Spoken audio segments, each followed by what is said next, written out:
ಇವತ್ತು ಹಿಂದಿನ ಒಂದು ಘಟನೆ ನಮಗೆಲ್ಲ ಬೇಸರ ತಂದಂತ ಘಟನೆ. ಒಂದು ಹೆಣ್ಣು ಮಗುವಿನ ಮೇಲೆ ಕೈ ಹಾಕಿದಾಗ ಯಾವುದೇ ಒಂದು ಹುಡುಗಿ ಪೊಲೀಸ್ ಇಲಾಖೆಯ ಪೊಲೀಸರಿಗೆ ಹೇಳ್ತಾನೆ, ನಿಮ್ಮ ತಂಗಿಯ ಮೇಲೆ ಕೈ ಮಾಡಿದಾಗ ಆ ಕ್ಷಣದಲ್ಲಿ ಏನು ಪ್ರತಿಕ್ರಿಯೆ ಮಾಡಲಿಕ್ಕೆ ಸಾಧ್ಯ ಉಂಟು ಅದನ್ನು ಆ ಯುವಕರು ಮಾಡಿದ್ದಾರೆ. ಹೊರತು ಬಿಟ್ಟು ಯಾವುದೇ ದ್ವೇಷದಿಂದ ಮಾಡಿದಲ್ಲ.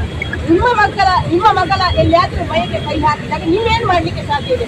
ಆ ಸಂದರ್ಭದಲ್ಲಿ ಏನ್ ಮಾಡ್ಬೇಕು? ಯಾರಲ್ಲಿ ಕೇಳಲಿಕ್ಕೆ ಸಾಧ್ಯ ಇಲ್ಲ, ಕೋರ್ಟ್ ಕಚೇರಿಗೆ ಹೋಗ್ಲಿಕ್ಕೆ ಸಾಧ್ಯ ಇಲ್ಲ, ಪೊಲೀಸ್ ಸ್ಟೇಷನ್ ಇರೋಲ್ಲ.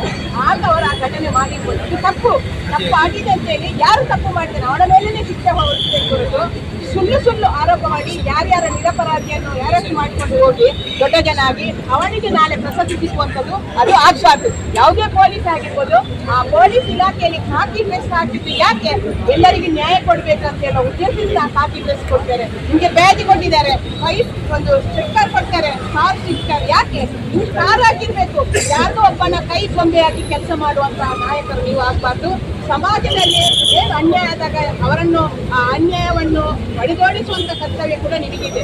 ಮತ್ತು ನಿನ್ನೆಯ ಘಟನೆ ನಾನು ಪೊಲೀಸರಿಗೆ ಫೋನ್ ಮಾಡಿದೆ, SIಗೆ ಫೋನ್ ಬಿದ್ದಿದ್ರು, ನಾನು ಸರ್ಕಲ್ಗೆ ಫೋನ್ ಮಾಡಿದೆ, ಅದನ್ನು ಮಾತುಕತೆಯಲ್ಲಿ ಮುಗಿಸಿ ಮತ್ತೆ ನಾವು ಏನಿದ್ರು ಮಾತಾಡುವಂತ ಹೇಳಿದ್ದೆ. ಆ ಮಾತಿಗೆ ಕೂಡ ಬೆಲೆ ಕೊಡದೆ ನಿನ್ನೆ ಸಂಜೆ ವಾಪಸ್ ಅವರನ್ನು ಯಾರೋ ಒಬ್ಬ ಬಂದವರನ್ನು ಕರ್ಕೊಂಡು ಬಂದವರನ್ನು ಅರೆಸ್ಟ್ ಮಾಡೋದಾದ್ರೆ ಜಂಟಿ ಅಪರಾಧಿಗೆ ಇವತ್ತು ನಮ್ಮ ಕಾಲದಲ್ಲಿ ಇವತ್ತು ಅವಿದ್ಯಾವಂತರಿದ್ದ ಕಾಲದಲ್ಲಿ ಕೂಡ ಇದೇ ನಡೀತಿತ್ತು, ಈಗ ವಿದ್ಯಾವಂತರಿರುವ ಕಾಲದಲ್ಲಿ ಕೂಡ ಇದೇ ನಡೆದಾದರೆ ಈ ನ್ಯಾಯಾಲಯ ಯಾಕೆ?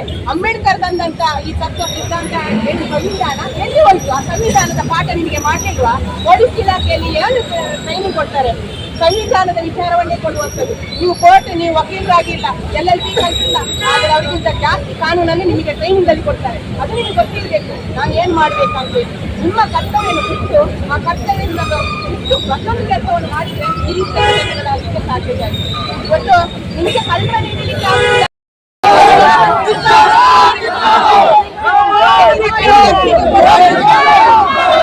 ಅದು ತಪ್ಪು. ಪೊಲೀಸ್ ಯಾರು ಪ್ರಕಾಶನನ್ನು ಸಸ್ಪೆಂಡ್ ಮಾಡಿ ನನ್ನ ಕ್ಷೇತ್ರದಲ್ಲಿ ಅವ್ರು ಇರೋದು ಬೇಡ, ಎಲ್ಲಿ ಬೇಕಾದ್ರೂ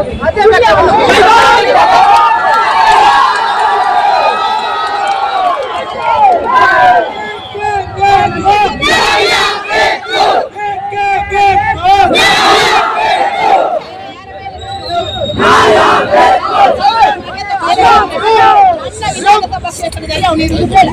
ಮತ್ತೆ ಹೇಳ್ತೇನೆ, ನಾಳೆ ಅವನನ್ನು ತೆಗೆಯೋದಿದ್ರೆ ನಾಳೆ ನಾನು ಆಫೀಸಲ್ಲಿ ಬಂದು ಸ್ಟೇಷನ್ ಅನ್ನು ನಾನೇ